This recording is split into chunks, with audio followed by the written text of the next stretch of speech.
좋긴 하지만 오늘 본문에 특별히 눈에 띄는 것은 두 개의 마음이 보여집니다. 두 개의 마음. 어떤 마음이냐면 첫 번째는 이 바울과 데살로니가 교인들의 그 마음의 여유가 보입니다. 그리고 기쁨이 넘쳐 그럽니다.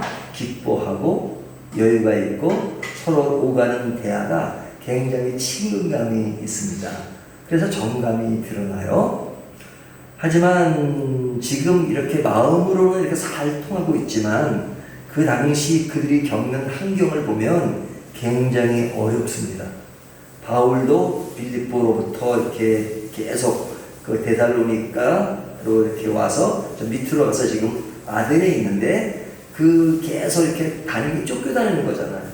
그리고 그런 밖에 속에 위험을 무릅쓰고 다니는 상황이 있고 또 데살로니가 교인들도 그들이 그곳에 있지만 굉장히 어려운 상황에 놓여 있습니다. 핍박도 많이 받고 어려움을 많이 겪고 있어요. 그러니까 이들의 어떤 외적인 환경은 굉장히 안 좋아요.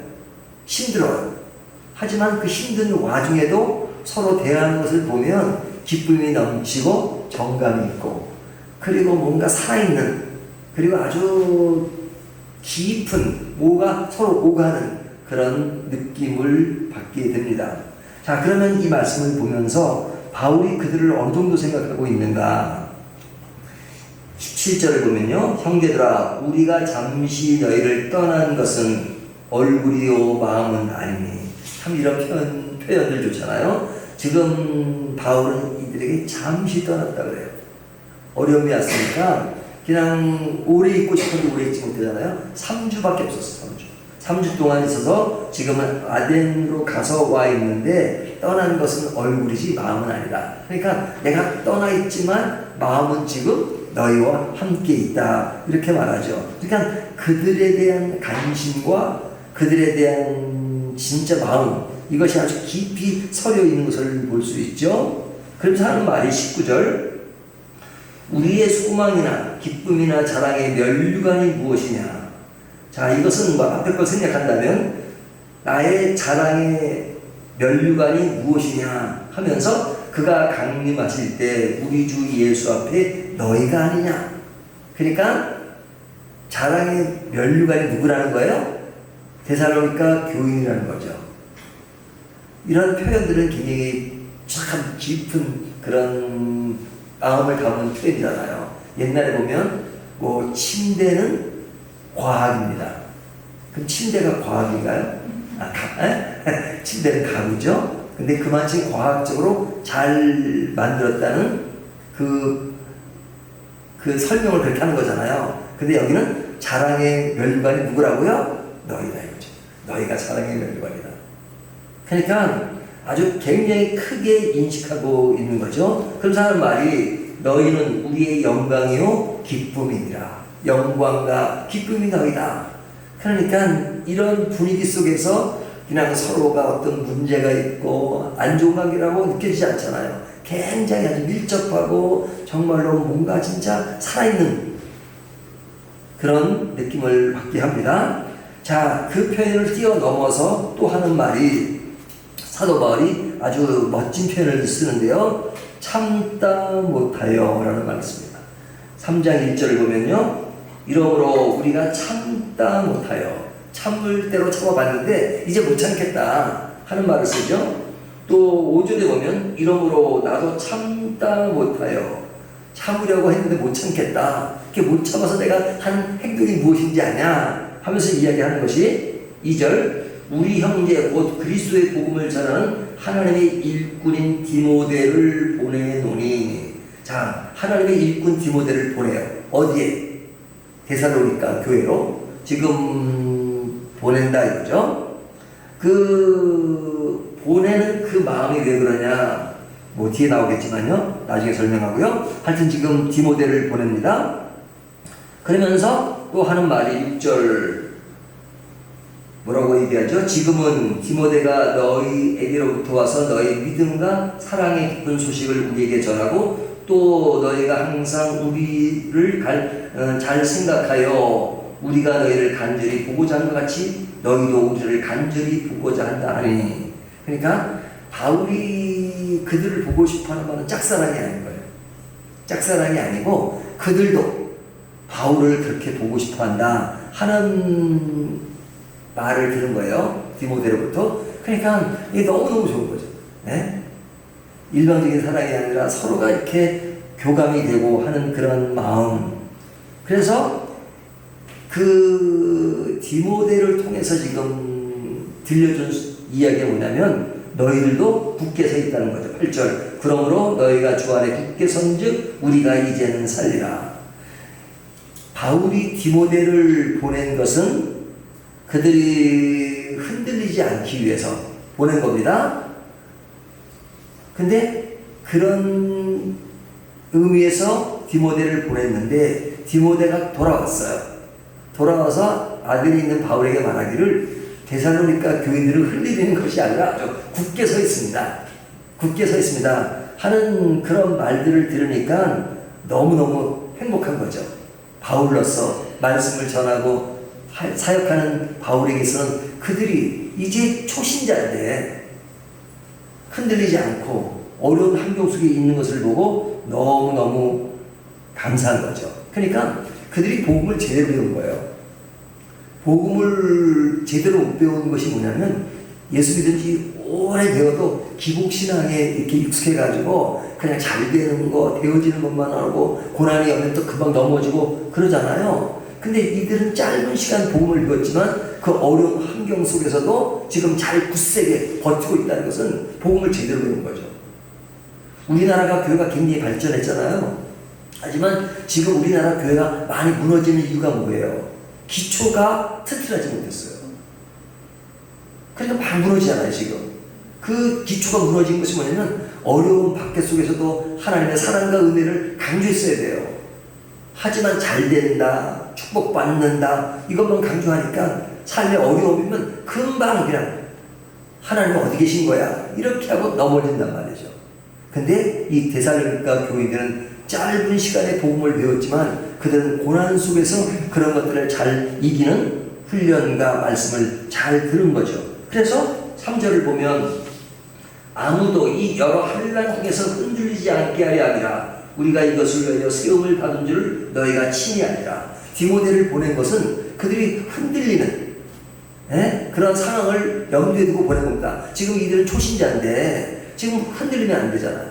그러니까 보낸 거예요. 근데 이 흔들린다는 표현이 이게 이제 그 어떤 의미를 담고 있냐면은 이 개가요 사람을 보고 반가우면 뭘 치죠?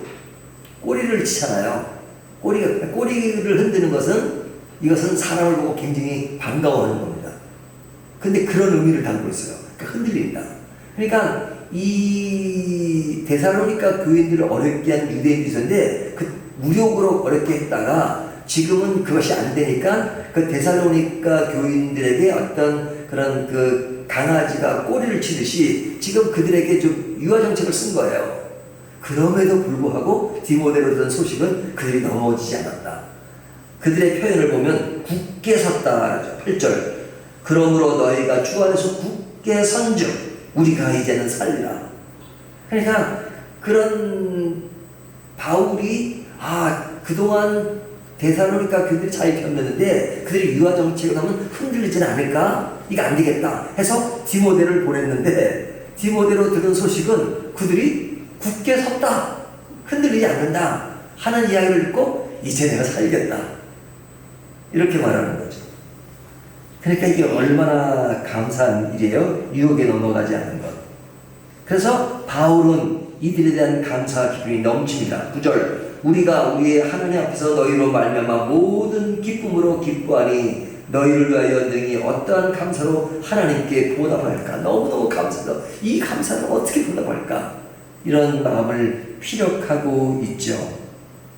그래서 바울은 너무너무 감사합니다. 그리고 이러한게 잘 자라는 교인들이 더욱더 계속 잘 자라기를 원하죠. 10절. 주야로 심히 간구함은 너희 얼굴을 보고 너희 믿음이 부족한 것을 보충하게 하려 합니다. 이제 짧은 신앙의 연륜을 가진 사람들이니까 사도 바울은 그들이 지금까지 잘 되고 있지만 이제 그들에게 더 보충을 해서 더 잘 자라고 굳건히 서기를 바라는 마음. 그래서 어떻게 해서든지 바울은 그것에 가고 싶어 하는 겁니다.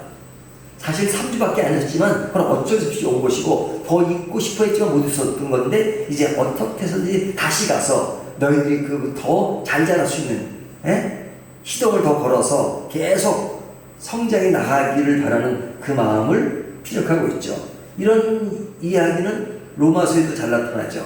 사도 바울이 로마에 그렇게 가고 싶어 하잖아요.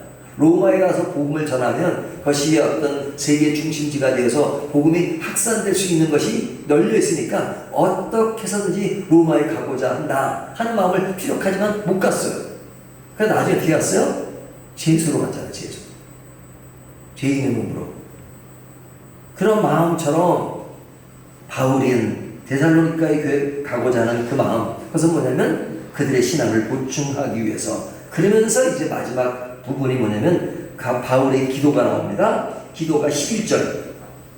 하나님 우리 아버지와 주 예수는 우리 길을 너희에게로 갈 수 있게 하시오며 또 주께서 우리를 너희를 사랑한 같이 너희도 피차간의 모든 사람에게 대한 사랑이 더욱 많아 넘치게 하사 하고 기도를 하죠. 그 기도의 내용은 조금 전에 이야기한 것처럼 그들에게 갈 수 있도록 해달라고 기도를 하고 있고, 그리고 사랑이 넘치는 그 이야기 12절 너희도 피차간의 모든 사람에 대한 사랑을 더 많이 넘치게 하사, 사랑에 대한 이야기를 하고, 그리고 13절 너희 마음을 굳건하게 하시고 우리 주 예수께서 그의 모든 성도와 함께 강림하실 때 하나님 우리 아버지 앞에 거룩함에 흠이 없게 하시기를 원하노라 기도하는 겁니다. 예수님이 강림하실 때 우리가 모두 흠없는 자로 다 비춰지기를 바라는 기도를 하고 이 본문을 마치죠. 자, 그러면 오늘 말씀에서 우리가 어떤 결론을 낼 수 있을까? 우리가 교훈받을 수 있는 몇 가지만 이야기합니다. 첫 번째, 믿음과 사랑은 환경의 지배를 받지 않습니다. 환경이 좋으면 예수를 잘 믿고 환경이 나쁘면 멀어지는 그런 신앙이 아니라 어떤 환경, 좋을 땐 좋은 대로 또 안 좋을 때는 안 좋은 대로 어떤 상황이든지 항상 믿음을 가지고 복음의 굳건히 선자는 그냥 환경을 초월하는 거죠. 환경에서 흔들리는 것은 그만치 믿음이 아직까지 굳게 서 있지 않다는 이야기죠. 복음이라고 하는 것은 그런 어려운 환경 속에서 보석처럼 만들어지는 겁니다. 이 보석이 만들어지기까지는 갈고 연마하고 닦아야지만 되잖아요. 우리 신앙도 그런 연단 속에서 자라는 겁니다. 그렇기 때문에 복음이 그냥 좋지 않은 환경에서 만들어지는 거예요. 사람마다 그 격차는 다르겠지만 그냥 예수 믿는 그 순간부터 그냥 고난도 없고 괴로움도 없다 이렇게 말하는 복음은 가짜 복음이에요. 복음은 그런 속에서 단련되고 자라고 그런 가운데 하나님의 기쁨도 주시고 그리고 사랑도 주시고 은혜도 주시고, 그래서 좋은 일이 생기면 또 감사하고 또 슬픈 일이 생기면 또 그런 가운데 잘 겪어가면서 또 그런 것을 복음으로 또 극복을 하고 하는 것이 믿음 생활이죠. 그래서 이런 믿음의 길을 바울은 그들에게 너무너무 잘 가르친 거죠. 또한 신앙 성숙은 연륜에 비례하지 않습니다. 우리가 오래되었다고 복음을 잘 이해하는 것이 아니에요. 오래됐지만 그냥 더 캐캐묵은 신앙으로 더 그냥 그릇된 어떤 종교인으로 만들어진 경우도 많잖아요. 물론 연륜을 무시 못해요. 하지만 꼭 연륜에 신앙이 비례하는 건 아니에요. 이런 초신자지만 진짜 복음을 제대로 처음부터 잘 배우면 더 좋아요. 근데 그냥 복음을 잘못 배워놓고 그냥 오래된 신자들은 고치기가 더 힘들어요. 하지만 처음부터 잘 배우는 것이 중요하죠. 데살로니가 교회는 그런 의미에서 굉장히 행복한 성도들이에요. 처음부터 복음을 잘 배웠어요. 바른 복음은 잘 되는 것이 목적이 아니라 어려운 중에도 견디는 능력을 만들어주는 것이다. 물론 하나님께서 좋은 환경 또 이런 것도 주시죠. 그러나 어떤 상황에서든지 견딜 수 있다는 것입니다. 이것이 복음이 주는 위대한 힘인 겁니다.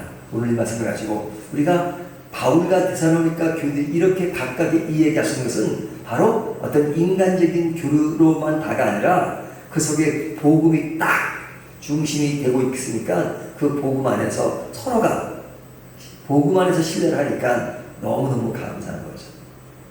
오늘 이 말씀을 가지고 우리가 새벽 시간에 같이 모였지만 우리가 이렇게 아침 시간에 기도하고 말씀 나눌 수 있는 것은 어떤 관계로 이렇게 맺어지고 있는 겁니까? 우리 중심의 복음입니다. 복음, 하나님의 사랑, 예수 그리스도의 십자가, 이것이 우리를 지배하면 우리가 환경과 여건은 달라도 문화는 달라도 그 속에서 우리가 하나 될 수 있는 그런 믿음의 길이 열리는 것이죠. 이것을 함께 오늘도 공유하기를 바라겠습니다. 기도하겠습니다.